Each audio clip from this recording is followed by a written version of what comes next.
we would speak out in meetings. The entire team meeting would erupt in laughter. We're playing music on the team plane. We had so much fun. In the ones that I was there, I cannot understand what he's saying there. If you want a relationship and you want to double date with your coach, I mean, go play with those guys. Go ahead. That's a good line. If you want to learn how to win games and consistently win games throughout your career, you play for Bill Belichick. All right, some shade there. A little Patriot exceptionalism at the end there. We'll let it go. A little bit. Hey, man, that's not right, though. He talking about double dating Bill Belichick. Hey, now. Come on, CC, now. Hey. Come on, now. Let's keep that out of that. Come on, now. It's a family program. Don't take it there, CC. Yeah. Bill Belichick, didn't came up now. Don't air the dirty line this morning. Come on now. Please ask the family program here. Chris, let me ask you this. Your choice. Would you rather play for the New England Patriots or the Philly Eagles? Well, I want to win championships, Ebony. And anybody that has ever played the game understands if you have success at that level, that is the ultimate. So everybody wants to win a championship. I remember in 2011 when we won with the Giants in Super Bowl 46, coming off of that field, all I can remember thinking was, this is the best feeling in the world, and this is all I want to do. Now, the process of going about competing for a championship is hard, and I think that's probably what Lane Johnson is referring to, because it's hard to get yourself motivated year in, year out to go through that process, the grind of an NFL regular season, to be able to give yourself a chance to get into the tournament and compete for a championship. Now, Chris, how was it for you? I'm going to say Tom Coughlin's second time around, because Tom was different than when he first was coaching in the pros. In Jacksonville, we had all the meeting rules and all the rules of stuff that you couldn't do. Tom changed because he said that the players weren't responding the way that he was coaching before. Well, he changed in his approach to practice, and he recognized with the Giants that he had a more veteran team and that he can trust those guys. He established the leadership council, and so the respected guys from each position group and the team captains would always get together and meet with Coach Coughlin a couple of times a week, and he had a good pulse of where the team was. So I think that's important when you start talking about the relationship between the head coach and how your guys enjoy going about their business. But that being said, it's a grind, and there's no way to be able to avoid it. And so I hear what Lane Johnson is saying and how they enjoyed the ride with Doug Peterson. But one of the things that you have to guard against in this league is complacency. And so I understand that you want to have fun, but you also got to understand when it's time to work. And that's what Bill Belichick doesn't let his guys get away with, is being complacent and not appreciating the opportunities that you have, because they're few and far in between. But one thing you do know, if you sign up to be a New England Patriot, you're going to have a chance to be in the Super Bowl. I mean, you look at what Tom Brady has done over his 17-year season span of being the starting quarterback up there. They've been in the Super Bowl 8 years. Since he's gotten there, if you play with them for at least 4 seasons, every single guy that's done that has played in at least one Super Bowl. If you played with them for at least 4 years since Brady's been there, you've played in at least one Super Bowl. And I have a lot of respect for that. We had a little treat earlier in the show. He happened to be in the building, Benjamin Watson. He played in New England. He came into the studio to say hello, says he watches the show, is a fan of the show.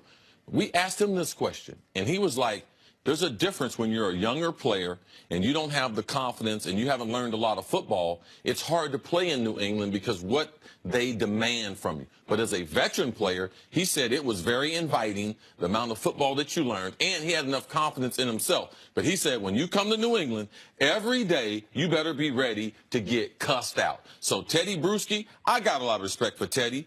Teddy is one of the spokespeople for New England. So you telling me that we get to listen to music on the plane, like that's like a treat? That's like a Scooby snack? That's like the least of all professional sports. Like, what about practice, Teddy? Y'all ever have music at practice? No. What about the locker room, Teddy? Y'all run the locker room? No. So there's a lot of things you have to give up in New England for a chance to win those championships. And to me, I want to win. I've never played in the Super Bowl, and I would do whatever I took. Now, I wouldn't change my career, but to get to one of those games and get myself the opportunity, I got respect for the whole process. But we do this weird thing with the Patriots that we don't do with other similar dynastic runs, which is we assign greatness to all of their decisions. So let me give an example from the NBA with Phil Jackson, right? Phil Jackson in the run with the Bulls. If we say, why were the Bulls so successful? And why was Phil successful post-Bulls? First thing you would say is the players, right? Jordan and Pippen, and then Kobe and Shaq, Kobe and Powell. So that's the Tom Brady version of it. Second thing we would say is the triangle, when it used to work. It was certainly in the 90s. Right. And then with Shaq and them, that's Belichick's attention to detail. You know what we don't do? You know what I think it was? I think it was the Zen Master books. I think it was the books that he gave to all the players. What we don't have is every I know it wasn't the books because Ron Harper, that's my homeboy. He wasn't reading them? I don't think Ron Artest was reading them either. Hart, that's my boy, Hart. You know the book thing?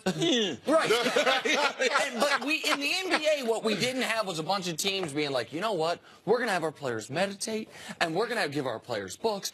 Because they understood, you know why those teams were great under Phil? His strategy, the talent. With the Patriots, we give greatness to all of it.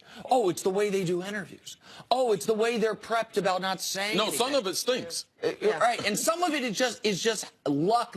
Some of it just goes along. Some of it is just pure control. Yeah, and it's also baked into the cake. I hear what you're saying, Nick. I do think it's hard to extract one component and then think that the calculus still adds up in the end. And I think the reason why we don't see that desperation in the NBA, and I'm using that word intentionally, people are desperate in the NFL to emulate the legacy of success Belichick has been able to cultivate. That is the reason why they will do any. If they saw Bill Belichick wearing blue beards and blue hair, you would start seeing that too. You would. Well, culture is so much more important in the NFL because you have more moving pieces. You have a lot of players, whereas in the NBA, one or two guys can make the difference in your team competing for a championship. So I think that's why everybody looks at the Patriots as the standard. But in terms of being able to have fun at your profession, the one thing that I would say being on this side of it now is I would never want to look back in my career and have any regrets in terms of not taking advantage of opportunities to win championships. And I think that's one thing where I think some veteran players, some guys that have transitioned away from the game, they look at Lane Johnson's comments and they say, dude, you need to chill out for a second because you don't recognize the opportunity that you have with this Eagles team and with Carson Wentz and this ascending group of players. It's easy for Lane to say when they just won. You know what I mean? He's saying it with a championship. Correct. And I don't know, it's just me. The Super Bowl looks like fun. So, Chris Canty, thanks for joining us. The Warriors, are they shoo-ins for the NBA title? A lot of